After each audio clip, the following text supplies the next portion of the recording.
What up, YouTube? You already know Big Lou tapping back in with what it do with Big Lou. NFZR2, baby.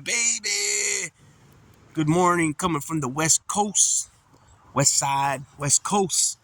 Sunday morning. It's about 6:30, 6:45 in the morning. Um, it's already kind of warm compared to how it was last night. So looking forward to hanging out, taking the kids to the park or something today. Um, So as you can see, this video it's not gonna be a long one. It's just gonna be a short one, and this is what's the difference, or what's my opinion, my perspective on crop deers compared to flop deers, right?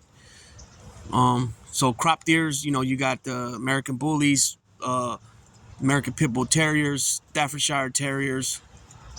You got Cane Corsos, Dobermans, Doberman Pinschers. You got boxers. Those are the dogs that come to my mind.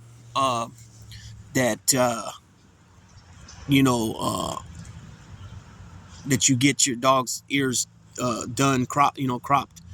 Um,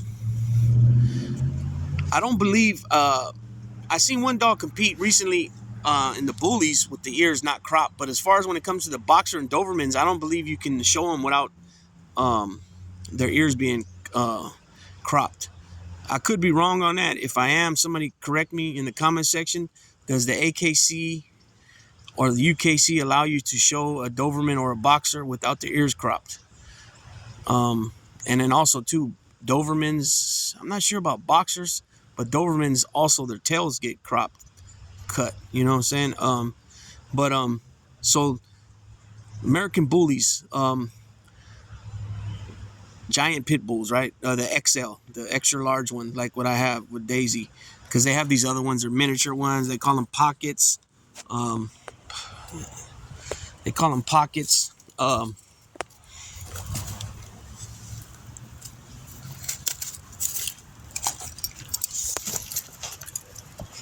They call them pocket. Okay, sit down. Sit down. Come on. They call them pockets. That hurt. They call them pockets, right?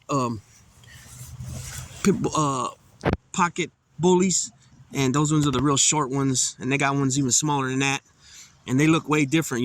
They look more. Well, it depends. A lot of them have the real pushed-in faces. They look more like a bulldog, Old English bulldog. And the bullies, the XLs, extra large. Some of them have the American bulldog look in the face. But anyways, I seen just as recent as yesterday a litter of puppies going for as low as $1,000, and I've seen them as high as far as being advertised myself with a number on a picture. 14 G's is the highest I seen, which was also yesterday. And that litter, well, that not litter, but that kennel were advertising their pups from 5 G's was the lowest up until 14,000. Now, I've heard people talk, and I've seen also on YouTube channels, and I also seen on DDK with the Marlin, the guy that has the Hulk. I heard him say that he sold some of the Hulk's puppies for as much as 20,000, 25,000 a piece. And I seen a YouTube channel one time. I don't remember what it was. One of the magazines. It was one of the matter of fact. The dude has a dog named Venom. He's a pocket bully. They're out of Florida, and I believe the guy is the creator of a bully magazine. Anyways, I heard him say that he was offered $150,000 or $180,000 for his dog. He turned it down, but I heard him say that he was selling puppies for like 30, 35,000 of this guy. He's supposed to be a famous name, a famous bully, a famous name.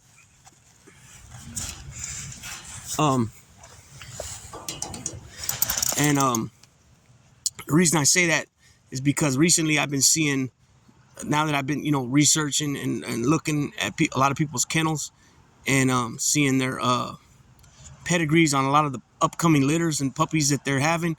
I keep seeing the name Bossy, and that's a kennel that was created by a lady out of California, somewhere in LA area. And I want to say she's been doing this now for about 25 years. And she's developed her line so well. it's so consistent that you know right away when you see the dog that that's a kid of Jumanji or a kid of Mr. Goodbar or a kid of Willy Wonka, and they're so popular, they became so hot, the Bossy Kennel, that they're in Europe, overseas in the UK, they're being named a lot when people they're showing their dogs, you know, and they're related to this kennel, this Bossy Kennels, and you hear Remy, you hear Gotti, you hear Razor's Edge, you hear Gray Line, you know what I'm saying? And these are all breeds, lines that people have created and named. And it takes, from my understanding, it takes like 6 or 7 generations to call your line, your own bloodline, basically. And 6 or 7 generations, and with each generation is like 2 or 3 years. So just say 7 generations times 3, that's 21 years, right? So it's each generation, like I said, is 2 or 3 years, and then in between, you know, you got each generation, you got different, multiple litters that are being born, right? So, you know, it's a hell of an accomplishment, but it's hard work to get there. That's for sure. And some people don't seem to realize that. They just think that they're gonna get some dogs, have some puppies, and that's it. And they're not realizing there's a lot of competition, and there's more to it than just having a big old. See, some people just get fascinated with having a 150-pound dog and breeding it to another, a 150-pound male, and then breeding it to a female that's like 120-pound female, and then they're gonna throw big puppies, huge puppies, which, yeah, that's true, but they're not looking at none of the characteristics of the dogs, the good traits compared to the bad traits. And what I mean by bad traits and good traits is the feet. Are the feet straight? Are they go east to west? That means east to west means the feet are out one way and then the other foot's out the other way, east to west. Is the rear end, is the rear high? So in other words, the back feet, and then the back is like this, and then it goes down. So they call that a high rear, right? And then you got stifles, excuse me. You got cowhock. That means basically that the dog is like bow-legged. You got underbite, overbite. You got the angulation, the rear angulation, the top line. There's all kinds of things when you look at a dog on show quality. What they possess. And it's always, well, the breeders should be trying to improve what they got going on. And that's the problem, I think, is that they're producing these dogs in mass numbers, and they're not even tripping on the structure of the dog. You know what I mean? Kink tail, for example. You know what I mean? Like I said, overbite, underbite, all that stuff's supposed to be corrected. If you have a female that has 1 or 2 bad traits, or a male, and you take that male that you feel is, for the most part, a good dog, structure-wise, and then you take him to a female that's considered, perfect, and you try to fix whatever's wrong with the male, or vice versa, whatever's wrong with the female, and you take a correct male to her. That's how it's supposed to be. You're supposed to improve the dog, not make it worse. You know what I'm saying? That's just my opinion, and I think everybody should be really not exactly on that opinion, but real close to it. Now, so I said all that to say that about the prices. So when you buy a dog, say you pay $2,500 for the puppy, right? And say you live here in Northern California, but you got it from, say, Tennessee, right?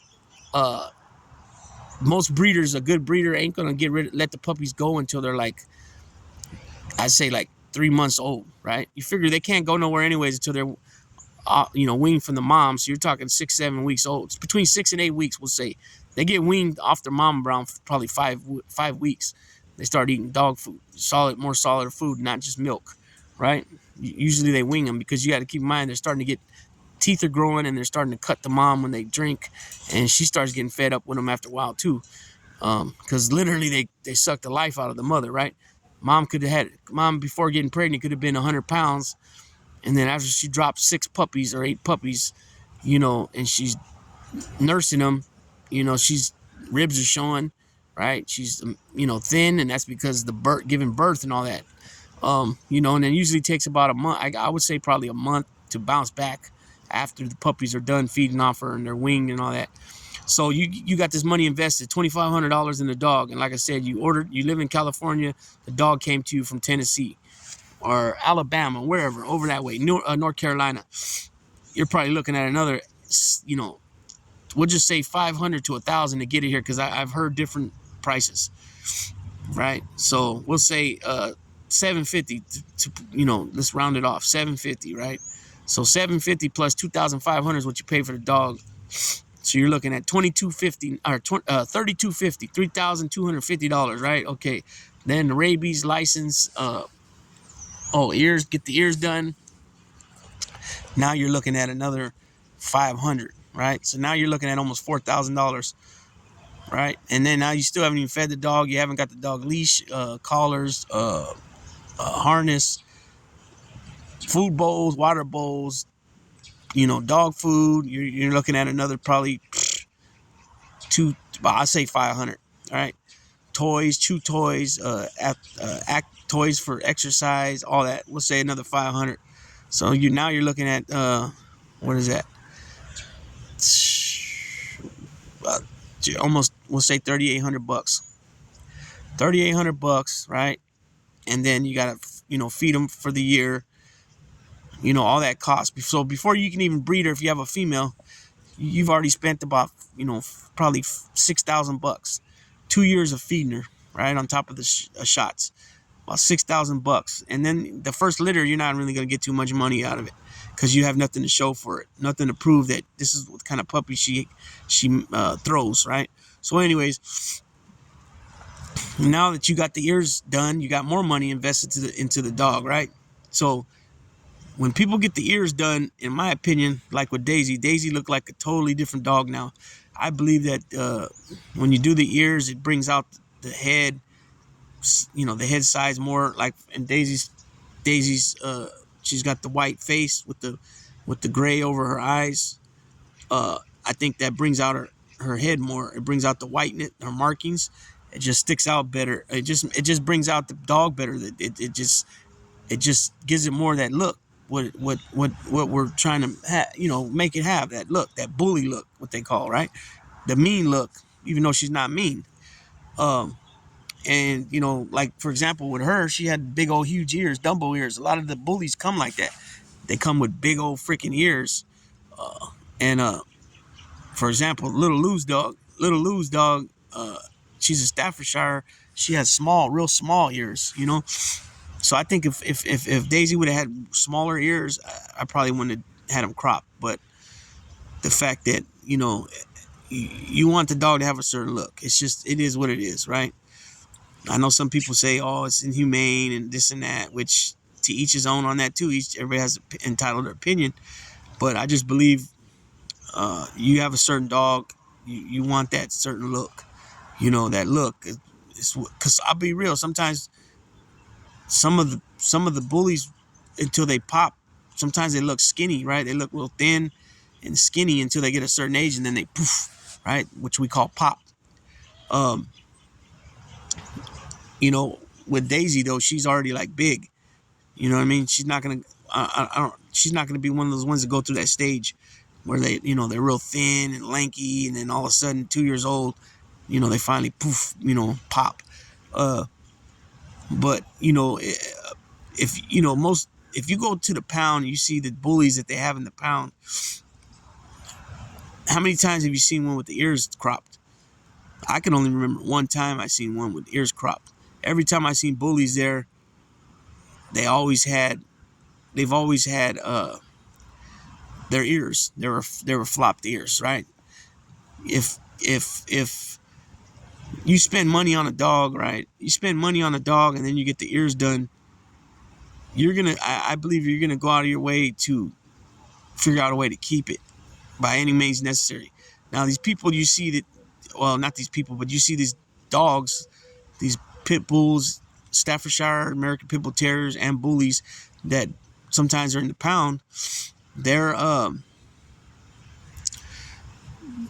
got, like I said, they got flopped ears, they got their ears, and a lot of times these people get these dogs free, or they get them for $100, $50, and then it's no problem for them when they say, "Oh, I gotta move," so or the landlord said we can't have her after all, or whatever the issue might be, and they'll just go and turn them into the pound. You know what I mean? Now on the other flip side, like I said, if you got a dog that you bought for a couple $1,000, and then you got $500 into the ears, and you've been taking care of the dog for a year or two, spending all this money on food and everything like that, you're not gonna. It's gonna be a different story. It is what it is. It's gonna be a different outcome. You know what I mean? And I believe that is straight facts. If you go to the pound and you see some bullies there, or American Pit Bull Terriers or Staffordshire Terriers, inquire about it. Don't take my word for it, but inquire about it. Say, well, try to find out from the shelter how the dog got there. If it was a turn in, did somebody drop it off? Was it a stray dog and they picked it up on the street? You know what I mean? But I'm always gonna believe there's nobody's gonna change my mind, because for me being an owner myself of many, bullies and pit bulls and whatever, however you want to call them, that having the ears cropped are how they should be. Now this is only my let's see, Shorty had her ears cut, done, Rojo, Daisy, and I think there was one more that had their ears cropped. Moki, Funny, Ruby Red did not have their ears cropped. These are ones that I had in the past. Pit bulls, bullies. So I had 3 that didn't and 3 that did. One I got with the ears already done. Me personally, I've paid for 2 dogs that have their ears done, Rojo and now Daisy. And same thing with Rojo. It made him look like a totally different dog, and he also had those real big Dumbo ears. But it just made him, like I said, it just made him look like it just fit him better compared to having those big old ears. And so, yeah, you could say it was because somebody's, I don't want to say ego, but somebody else's outlook on it, which is obviously the owner, right? So, of course, you're going to want your dog to look a certain way, especially if you pay for it. You know what I mean? It's simple. It's that simple. And like I said, to each his own. Now, if there was, if they came out with some rule, like I think in the UK, you can't get the ears done. I believe there's a rule about it's banned or whatever. So if they did that here, then hey, they did it here. Then you would have to, either go get it done, which is going to cost more money, on the unders somewhere, or you just don't do it, right? It is what it is. But me, I prefer cropped ears over flopped ears. Hence, that's why Daisy's ears were done, and her ears are healing up just fine now. So we will be going out this Saturday to the meet and greet for Tiger's Den Bully Gang. They're having like a meet and greet, but they're doing a photo shoot for some of their males from this kennel. For stud purposes, or maybe a breeding banner, maybe, but like a video, and then they're having a show. Same kennels putting it on. Tiger's Den Bully Gang in Stockton on April 15th. They're having a show, and Black Sea of RBL Posse is going to be there performing. So that's going to be cool. I'm going to that too. We'll have Daisy will be there. Daisy will be there. And the rest is you already know. So everybody gonna tap out. Me, Big Lou, and Daisy tapping out. I wish everybody a blessed, positive, and productive Sunday, because tomorrow is back to work, peoples. With that being said, like I already said, Big Lou's gonna tap it out. Before I say that though, or before I tap out, let me know in the comment section what you guys prefer on if you have a Doberman or Cane Corso, a Boxer, or American Bully, Pit Bull Terrier, Staffordshire Terrier. What do you prefer, cropped or flopped?